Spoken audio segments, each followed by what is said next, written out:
বিসমিল্লাহির রহমানির রহিম। আলোকিত মানুষ গড়ার প্রত্যয়ে 2014 সালে প্রতিষ্ঠিত হয়ে শিক্ষার আলো ছড়ানোর মিছিলে সুনামের সাথে এগিয়ে যাচ্ছে Panichhara SSD model high school.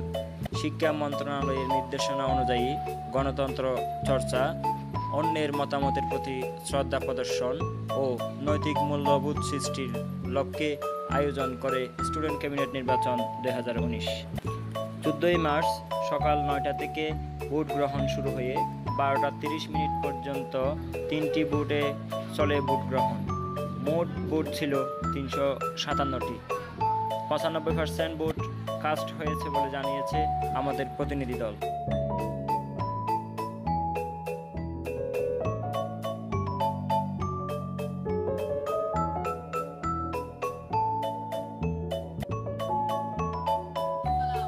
সকাল 10টায় বিদ্যালয়ে নির্বাচন পরিদর্শনে আসেন রামু উপজেলাধীন 11 নং রশিদনগর ইউনিয়ন পরিষদের মান্যবর চেয়ারম্যান জনাব এমডি শাহ আলম।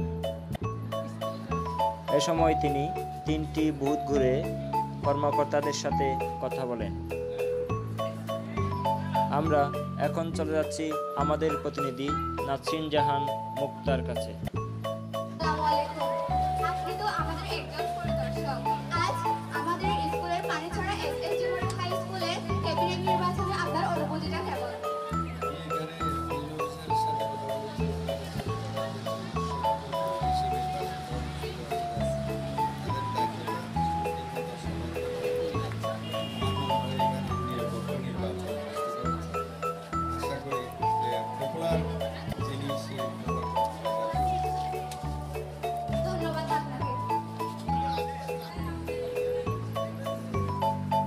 এছাড়া আরও পরিদর্শন করেন সম্মানিত পরিষদের সদস্য, দাতা সদস্য ও অভিভাবক। 2019 সালের স্টুডেন্ট ক্যাবিনেট নির্বাচন হচ্ছে। এখন আমরা চলে যাচ্ছি আমাদের পরিদর্শকদের কাছে। আজকের পানিছড়া এসএসডি মডেল হাই স্কুলে 2019 সালে স্টুডেন্ট ক্যাবিনেট নির্বাচন কেমন হচ্ছে? যেমনটি আসলে মনে মনে আশা ছিল সেরকমই হচ্ছে আলহামদুলিল্লাহ। দেখে এত সুন্দর সুশৃঙ্খল এবং সুষ্ঠু পরিবেশ নির্বাচনের দেখে খুব খুশি লাগছে। যারা নির্বাচনের আয়োজন করেছে অত্র বিদ্যালয়ের শিক্ষক শিক্ষিকা মণ্ডলী এবং নির্বাচন কমিশন, সকলকে আমি আন্তরিক ধন্যবাদ জানাচ্ছি এত সুন্দর নির্বাচন উপহার দেওয়ার জন্য। ধন্যবাদ আপনাকে। আমি মনে করি এখানে কোনো দুর্নীতি নাই। এখানে হচ্ছে স্বচ্ছ ভোট, এই ভোট হচ্ছে পরিচ্ছন্ন ভোট। এই ভোট থেকে শিক্ষা নেওয়া দরকার জাতিকে, জাতি যাতে এই আদর্শ থেকে ছাত্ররা যেই আদর্শ দিয়ে তাদের জীবন গড়ে তুলছে সেই আদর্শ শিক্ষা গ্রহণ করে যাতে জাতিকে উন্নত শিখরে বসতে পারে সেই ব্যবস্থা। স্টুডেন্ট ক্যাবিনেট নির্বাচন আপনার কেমন লাগছে? খুব ভালো লাগতেছে।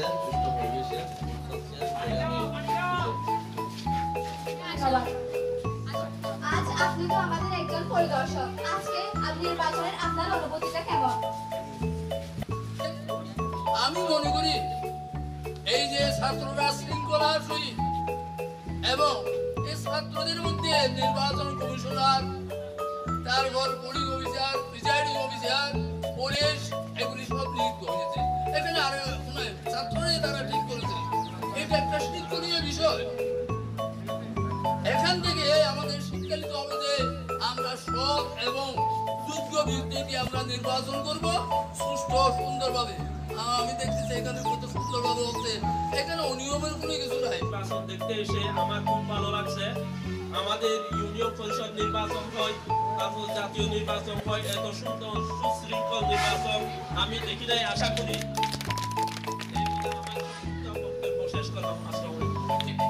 যখন আমরা ভোট দিতাম 18 বছর পূর্ণ হতো, আইডি কার্ড পেতাম, তখনই আমরা ভোট দেওয়ার জন্য যেতাম। তো তোমাদের একটা সুযোগ হয়েছে যে নির্বাচন কিভাবে করতে হয়, ভোট কিভাবে করতে হয়, তারপর ভোট কিভাবে দিতে হয়, কাকে ভোট দিব, কি কি বিষয় বিবেচনা করতে হয়, এগুলো তোমরা সব শিখতে পারছো স্কুল থেকে। তো এই শিক্ষা তোমাদের আগামী জীবনে বড় হয়ে যখন তোমরা ভোট দিবা, যখন তোমাদের অধিকার একটা গণতান্ত্রিক অধিকার, এই অধিকার যখন তোমরা নিজে পুরা হয়ে জাতীয় পর্যায়ে যখন তোমাদের অধিকারটা প্রয়োগ করবে, তখন তোমরা তোমাদের সুস্থ মস্তিষ্ক দিয়ে বিবেচনা করে এবং সুন্দরভাবে কে কাকে নির্বাচন এবার চলুন এখান থেকে তোমরা শিখতে আমাদের পারো। সংবাদ কর্মীদের মাধ্যমে আমরা ভোটারদের অনুভূতি ও কর্মকর্তাদের মতামত অনুভূতি কেমন? খুব ভালো। আপনি কি আগে কখনো ভোট দিয়েছেন? না। প্রথমবার। আপনার কি আত্মবিশ্বাস আছে যে আপনার পছন্দের প্রার্থী জয়ী হবে? হ্যাঁ।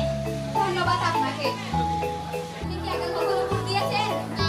এই প্রথমবার ভোট দিচ্ছেন, আপনার ভোট দেওয়ার অনুভূতিটা কেমন? আমরা দেখতে পাচ্ছি এখানে কোনো ধরনের ঝালমুট বা কোনো ধরনের দুর্নীতি হচ্ছে। সাপোর্ট করছেন? আমরা এখানে সাপোর্ট করছি। আপনাদের এখানে কয়টা সাপোর্ট রয়েছে? এখানে দুইটা সাপোর্ট গ্রহণ এখন খুব ভালো চলছে। মানে এখন পর্যন্ত আপনাদের ভোট গ্রহণ পদ্ধতি হয়েছে? প্রায় 60% মতো আমাদের ভোট গ্রহণ অলরেডি চলে গেছে। এখন আপনি পুলিশ অফিসার হিসেবে আপনি আপনার দায়িত্বে কতটুকু সজাগ? আমি সবসময় সজাগ থাকি এবং আমি সহপাঠী হয়ে দুপুর 12:30 সকল বুথে ভোট গ্রহণ সম্পন্ন হয়েছে বলে নিশ্চিত করেন দায়িত্বপ্রাপ্ত প্রিজাইডিং অফিসারগণ। রিটার্নিং অফিসার ও আইন শৃঙ্খলা রক্ষাকারী বাহিনীর তত্ত্বাবধানে ব্যালট বক্স একত্রিত করা হয় বুথ 2-এ। শিক্ষকদের কোনো সহায়তা ছাড়াই দায়িত্বপ্রাপ্ত কর্মকর্তাগণদের তত্ত্বাবধানে চলে ভোট গণনা।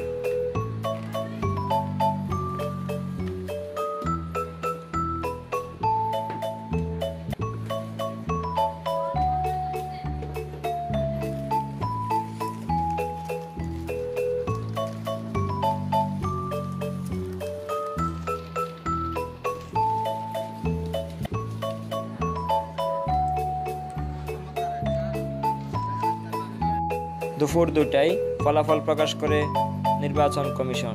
সর্বোচ্চ 249 ভোট পেয়ে ক্যাবিনেট প্রধান নির্বাচিত হয় 10ম শ্রেণীর ছাত্র মোহাম্মদ তারেক। নির্বাচনে বিজয়ী ও দায়িত্বপ্রাপ্ত সকল কর্মকর্তাদের ফুলের শুভেচ্ছা জানান